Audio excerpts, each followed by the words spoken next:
सीताराम रामायण भाग 32वां।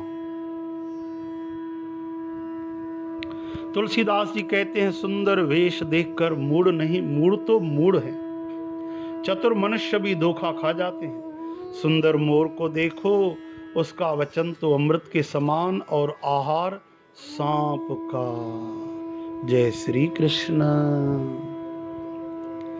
कपट तपस्वी ने कहा, कपट करने वाले झूठ मूठ के तपस्वी बने उस राजा ने कहा, इसी से मैं जगत में छिप कर रहता हूं, श्री हरि को छोड़कर किसी से कुछ भी मतलब नहीं रखता। अरे प्रभु तो बिना जनाए ही सब जानते हैं, फिर कहो संसार को रिझाने में क्या सिद्धि मिलेगी।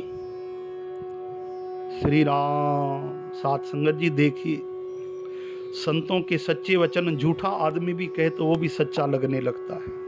कपटी आदमी भी हमको सच्चा लगने लगता है। जिनके वचनों में इतनी शक्ति है, उन संतों में कितनी शक्ति हो। अब ये कपट करके ऐसा माया जाल बिछा रहा है कि राजा भी उसको संत मान रहा है। पहले राजा ने अपना सही परिचय नहीं दिया कि मैं राजा हूं। अब कपट तपस्वी कहता है कि मेरा मान सम्मान न हो जाए, मुझे मान सम्मान प्यारा नहीं, इसी से मैं जगत में छिप कर रहता हूं। अरे भाई, श्री हरि को छोड़कर किसी से कुछ भी प्रयोजन नहीं रखता। प्रभु तो बिना जनाए ही सब जानते हैं, फिर कहो संसार को रिझाने से क्या सिद्धि मिलेगी। ताते गुप्त रहो जग माही, हरि तज किमपि प्रयोजन नाही। प्रभु जानत सब बिनहि जनाए, कहूँ कवन सिद्धि लोकरि झाए।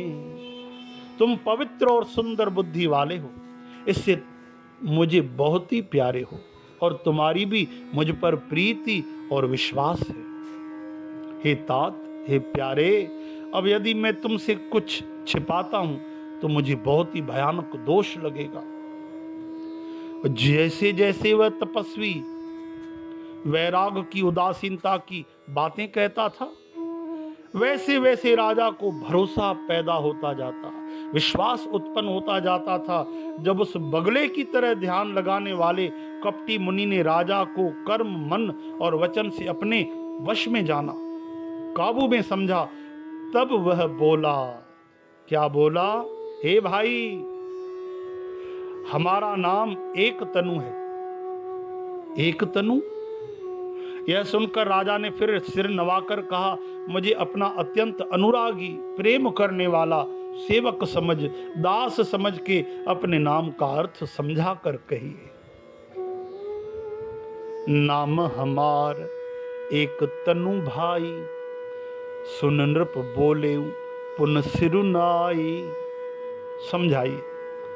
तब कपटी मुनि ने कहा, जब सबसे पहले सृष्टि उत्पन्न हुई थी, सबसे पहले, तभी मेरी उत्पत्ति हुई थी।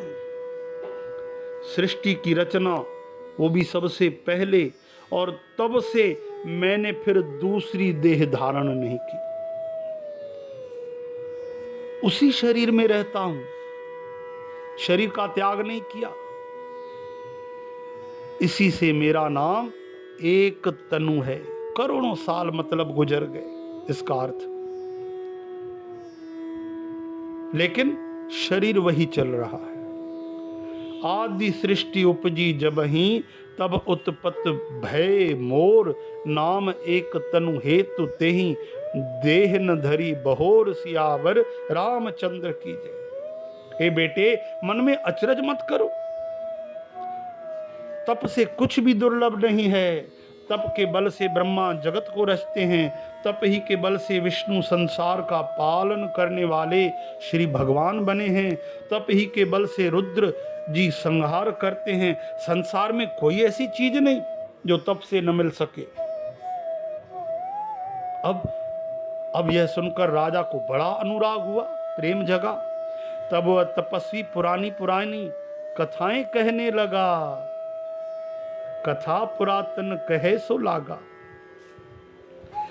कर्म धर्म और अनेकों प्रकार के इतिहास कहकर वह वैराग्य और ज्ञान का निरूपण करने लगा। सृष्टि की उत्पत्ति, पालन, स्थिति और संहार, प्रलय की अपार अचरज से भरी कथाएं उसने विस्तार से कही। राजा सुनकर उस तपस्वी के वश में हो गया और तब वह उसे अपना नाम बताने लगा। तपस्वी ने कहा, राजन, मैं तुमको जानता हूं, तुमने कपट किया, मुझे अच्छा लगा। हे राजन सुनो, ऐसी नीति है कि राजा लोग जहां तहां अपना नाम नहीं कहते। तुम्हारी वही चतुराई समझकर तुम पर मेरा बड़ा प्रेम हो गया है। सुन महिषास नीति जह तह नाम न कहें नृप, मोहितोहि पर अति प्रीति, सोई चतुरता विचारी, तव सियावर रामचंद्र की जय। अब देखिए, वो कपटी मुनि का भेष बनाए राजा, पूरी तरह राजा को अपने वश में करके और ऐसी ऐसी बातें कहता है। वो तो पहले से ही जानता था कि ये राजा है, इससे मैं हार गया था। तो वो कपटी क्या कहता है, ध्यान देकर सुनिए। तुम्हारा नाम प्रताप भानु। हाँ, मैं सब जानता हूं। महाराज सत्यकेतु तुम्हारे पिता थे। हे राजन, गुरु की कृपा से मैं सब जानता हूं, पर अपनी हानि समझकर कहता नहीं। नाम तुम्हार प्रताप दिनेसा, सत्यकेतु तब पिता नरेसा, गुर प्रसाद सब जानिय राजा, कहिए न आपन जानिय काजा। हे तात, तुम्हारा स्वाभाविक की सीधापन, सरलता, प्रेम, विश्वास और नीति में निपुणता देखकर मेरे मन में तुम्हारे ऊपर बड़ी ममता पैदा हो गई है। इसलिए मैं तुम्हारे पूछने पर अपनी कथा कहता हूं, किसी को बताता नहीं। तुम्हारा प्यार देखकर तुम्हें बता रहा हूं। अब मैं प्रसन्न हूं, इसमें संदेह न करना। हे राजन, जो मन को भावे वही वरदान मांग लो, जो मांगोगे वही मिलेगा। कपटी आदमी से सीताराम विचार करके देखो, वरदान में क्या नहीं दे सकता, क्योंकि कहना भर तो है, मिलने वाला तो है नहीं। लेकिन राजा को इस तरह जकड़ लिया कपट जाल में कि राजा तो उनके मानो मुरीद बन गए। अब मैं प्रसन्न हूं, इसमें संदेह न करना। है राजन, जो मन को भावे वही मांग लो। सुंदर प्यारे वचन सुनकर राजा हर्षित हो गए। मुनि के पैर पकड़कर उसने बहुत तरह से विनती की। क्या कहा? कृपा सिंधु मुनि दर्शन तोरे, चार पदार्थ करतल मोरे। ए दया सागर मुनि, आपके दर्शन से ही चारों पदार्थ, अर्थ धर्म काम मोक्ष, मेरी मुट्ठी में आ गए। तो भी भाव स्वामी को प्रसन्न देखकर मैं यह दुर्लभ वर मांगकर क्यों न शोक रहित हो जाऊं। मांगो मांगो राजा, जो चाहो मांगो। तो राजा ने कहा, मेरा शरीर वृद्धावस्था, मृत्यु और दुख से रहित हो जाए, मुझे युद्ध में कोई जीत न सके और पृथ्वी पर मेरा 100 कल्प तक एक छत्र अकंटक राज्य हो। जरा मरण दुख रहत तनु, समर्जित जन को, एक छत्र रिपुहीन मही, राज कल्प सत हो, सियावर राम चंद्र की जय। तपस्वी ने कहा, हे राजन, ऐसा ही हो।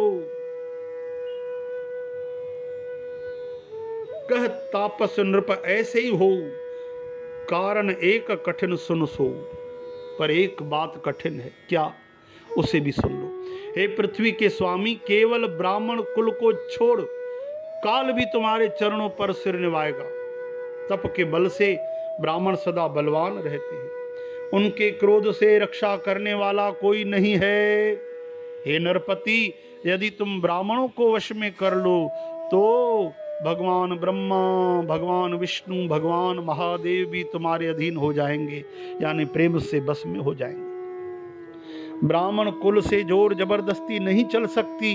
मैं दोनों बाहें उठाकर सच कहता हूं, राजन सुनो, ब्राह्मणों के शाप बिना तुम्हारा नाश किसी काल में नहीं होगा। राजा उसके वचन सुनकर बड़ा प्रसन्न हुआ और कहने लगा, हे स्वामी, मेरा नाश अब नहीं होगा। हे कृपा निधान प्रभु, आपकी कृपा से मेरा सब समय कल्याण होगा। एवमस्तु, ऐसा ही हो, कहकर वह कुटिल कपटी मुनि फिर बोला, किंतु तुम मेरे मिलने और अपने राह भूल जाने की बात किसी से कहना नहीं। यदि कह दोगे तो फिर हमारा दोष नहीं। सावधान, किसी से मत कहना। एवमस्तु कहि कपट मुनि, बोला कुटिल बहोर, मिलब हमार भुलावर निज, कहो तो हम हिन खोर सियावर, रामचंद्र की जय। हे राजन, मैं तुमको इसलिए मना करता हूं कि इस प्रसंगों को कहने से तुम्हारी बड़ी हानि होगी। छठे कान में यह बात पढ़ते ही तुम्हारा नाश हो जाएगा। तेरे और मेरे, दो और दो चार कानों के बीच ये बात होनी चाहिए। तीसरे आदमी छठे कान में बात गई, तुम्हारा सर्वनाश। अब मेरा यह वचन सत्य जान। हरे कृष्ण, क्योंकि उस कपटी को अपने कपट को छिपाना था। आगे कहता है कपटी मुनि, हे प्रताप भानु, सुनो, इस बात के प्रकट करने से अथवा ब्राह्मणों के शाप से, दो चीजों से तुम्हारा नाश होगा, और किसी उपाय से, चाहे ब्रह्मा जी शिव जी भी मन में क्रोध करें, तुम्हारी मृत्यु नहीं होगी। ताते मैं तो बरजऊं राजा, कहे कथा तब परम अकाजा, छठे श्रवण यह परत कहानी, नास तुम्हार सत्य मम बानी। यह प्रगटे अथवा द्विज श्रापा, नास तोर सुन भानु प्रतापा, आन उपाव निधन तव नाही, जो हरिहर को पह मन माही। श्री राम जय राम, जय जय राम। राजा ने तो मुनि के चरण पकड़ लिए, कहा, हे स्वामी, सत्य ही है, ब्राह्मण और गुरु के क्रोध से कहिए कौन रक्षा कर सकता है। यदि ब्रह्मा भी क्रोध करे तो गुरु बचा लेते हैं, पर गुरु से विरोध करने पर जगत में कोई भी बचाने वाला नहीं है, नहीं है। यदि मैं आपके कथन के अनुसार नहीं चलूंगा तो भले ही मेरा नाश हो जाए, मुझे इसकी चिंता नहीं। मेरा मन तो है प्रभु केवल एक ही डर से डर रहा है कि ब्राह्मणों का शाप बड़ा भयानक होता है। वे ब्राह्मण किस प्रकार से वश में हो सकते हैं, कृपा करके वह भी बताइए। हे दीन दयालु, आपको छोड़कर और किसी को मैं अपना शुभ चिंतक नहीं देखता, भला करने वाला हेतु नहीं देखता। हो हिम विप्र बस कवन विधि, कहो कृपा कर सो, तुम तज दीन दयाल निज, हेतु न देखो को सियावर रामचंद्र की जय। तपस्वी ने कहा, हे राजन सुनो, संसार में उपाय तो बहुत है, पर वे कष्ट साध्य हैं, बड़ी तकलीफें हैं, बड़ी कठिनता से पूरे होते हैं, और इस पर भी वो सिद्धि हो या न हो, सफलता मिले न मिले। हाँ, एक उपाय बहुत सहज है, परंतु उसमें भी एक कठिनता है। हे राजन, वह युक्ति तो मेरे हाथ है, पर मेरा जाना तुम्हारे नगर में हो नहीं सकता। क्यों? क्योंकि जब से पैदा हुआ हूं तब से आज तक मैं किसी के घर अथवा गांव नहीं गया, परंतु यदि नहीं जाता हूं तो तुम्हारा काम बिगड़ता है। आज यह बड़ा असमंजस आ पड़ा है, कैसी विडंबना आ गई है। हरे कृष्ण, हे हरि, कपट देखिए। मम आधीन जुगत नृप सोई, मोर जाब तब नगर न होई। आजू लगे और जब ते भयऊ, काहू के गृह ग्राम न गयऊ। आज तक किसी के घर गांव नहीं गया। जो न जाऊं तब हो या काजू, नहीं जाता तो तुम्हारा काम बिगड़ता है। बना आए असमंजस आजू। राजा ने कोमल वाणी से कहा, हे नाथ, वेदों में ऐसी नीति कही गई है कि बड़े लोग छोटों पर स्नेह करते ही हैं। अरे पहाड़ पर्वत अपने सिरों पर तिनके छोटी छोटी घास को धारण किए रहते हैं। बड़े बड़े अगाध समुद्र अपने मस्तक पर फेन को धारण करते हैं। धरती अपने सिर पर सदा धूल को धारण किए रहती है। ये इनका बड़प्पन है। अर्थात आप भी बड़प्पन दिखाइए।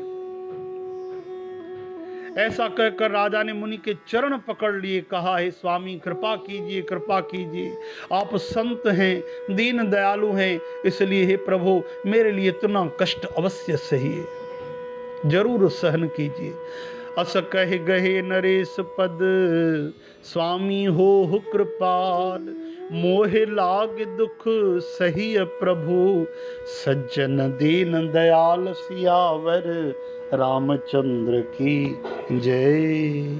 श्री राम जय राम, जय जय राम। सीताराम सीताराम। जय श्री कृष्ण।